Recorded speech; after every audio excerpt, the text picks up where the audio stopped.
guys, it's me again. Do you like my very fancy and very professional curtain that I have right here to block some of the sunlight? I bet you do.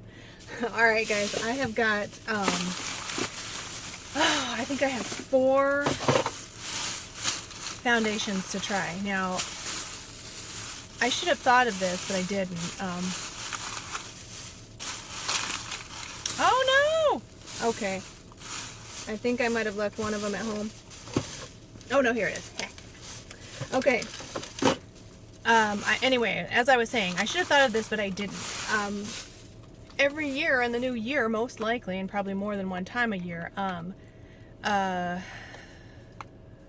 makeup brands come out with new things. Obviously, they launch new items, but I don't know why it didn't occur to me that they would launch new foundations, drugstore ones. Anyway, so I've got 2 new ones that I found from brands that I've already done. Thought I did finish the whole line. So one of them is the Lasting Finish 25-hour breathable longwear foundation from Rimmel, which, oh, you can't really see. Sorry, guys.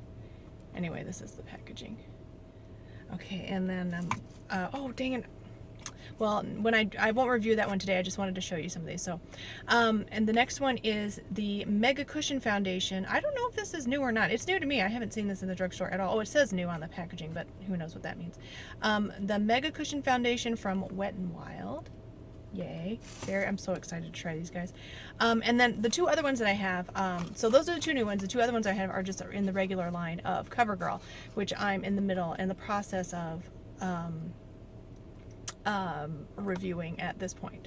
So I've got the Covergirl CG Smoothers Hydrating Makeup in the shade Ivory. So this is just hydrating. And then I have this one that I really don't want to test. I mean, I do because I'm testing them all, but I just already know it's probably not going to be good. This is the Outlast All-Day Ultimate Finish 3-in-1 Foundation, which is sort of like a cream to powder compact foundation. Now, when I was a teenager, I used these all the time. This was the makeup that I used because, in my opinion, it was like, at the time, it was quick, easy, put it on, you're done. So easy, didn't have to bother with powders and blah, blah, blah. And plus, when I was a teenager, I was stupid and I would like cake on my foundation like a birthday cake. I mean, it was really bad.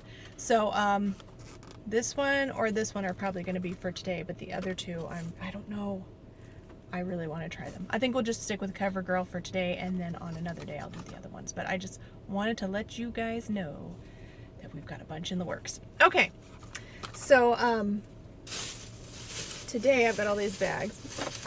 Let's go ahead. Oh, my Real Technique sponge is still extremely damp. I'm just going to see if I can get some more moisture out of that thing. I don't know if I should do the bad one first and just get it out of the way. I say bad. I don't really know. I'm just afraid that it's going to be really bad. Let's just try it. Okay, so today we'll start with the Outlast Ultimate Finish 3-in-1 Foundation. This is supposed to be like your everything foundation, kind of like how they market stick foundations, where it's like you don't need a powder. It's a cream to powder finish,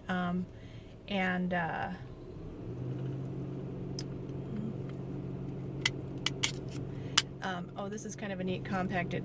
When it's in the box, you just see this part, and then when you open it up, you slide this little guy back till it clicks, and then it's like a compact, which is, I don't know, it's kind of fun. And then you've got a nice mirror in there so you can touch it on the go. Anyway, so this is sort of like one of those kind that it's marketed as you can conceal with it, you can obviously have customize your coverage with it, and all that. So, and I used to use these all the time when I was a teenager, and I even would use the little sponge, which is actually, it's very soft. I'm not sure what would happen if you dampen this. I'm not going to use it just because it's not damp and I'd like to try it that way, but it feels like a similar texture and a similar, what am I trying to say? It feels very similar to this as far as like what sort of material this is. So it feels like a similar material. This is really soft, so I'm not sure what would happen if you wet it down, but I don't have any way to wet it. So I'm going to go ahead and do one side of my face with the sponge, and the other side I will have a brush. So we'll just see. Okay, and I'm just getting some of the product on the sponge, just like that. All right, let's see how this works, y'all. Okay, I'm kind of afraid though. Okay.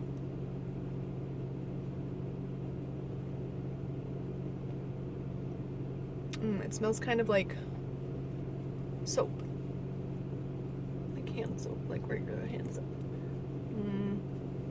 The lightest shade they had looks still pretty orangey to me.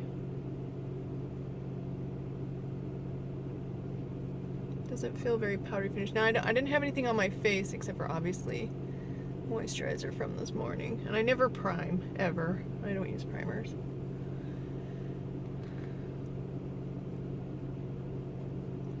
And I'm honestly, just the tiniest bit is coming off onto my sponge from the compact. So I'm really putting just a very thin layer. That's kind of nice though that you can put a thin layer because you don't want like have this cakey mess going on. And again, I didn't have anything on my face at all, not even under eye concealer, because I just wanted to kind of see how this would work to cover it, because it's actually marketed to be a concealer as well. And I don't know, I did a pretty good job covering up my really dark under eyes. It's evening my skin out nicely. Checking my time. I am going to add with my ring finger just a little bit to see how we can build this up. This is actually not as bad as I was expecting it to be.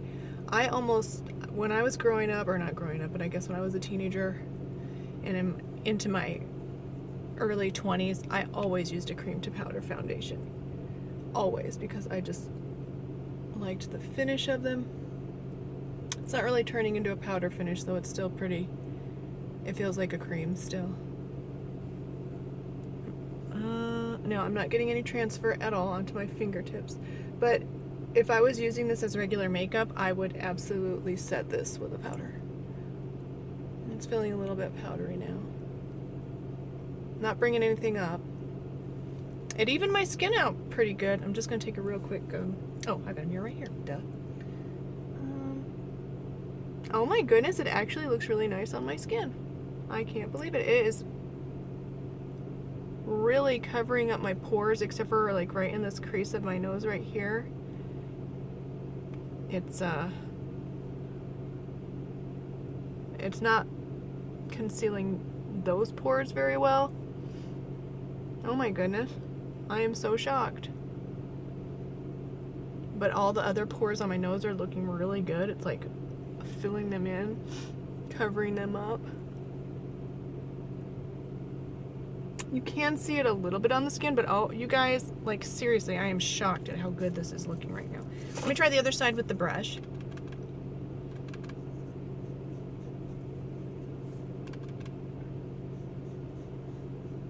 Well, right off the bat, I think you get better coverage with the sponge.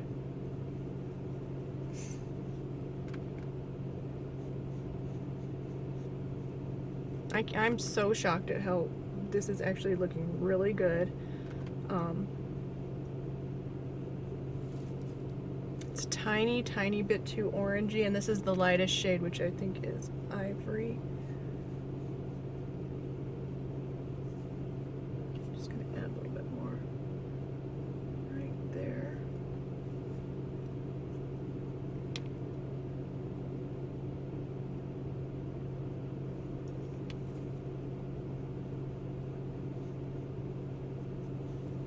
Yeah, I'm pretty shocked at how good this actually looks.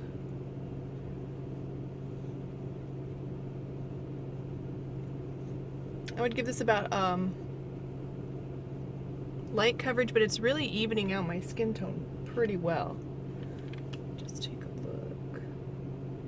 Yeah, and you can't, I mean, you really,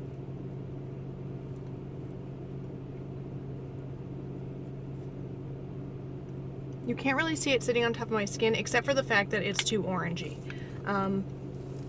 If this was a better shade, like, I mean, look, my under eye circles are really toned down quite a bit.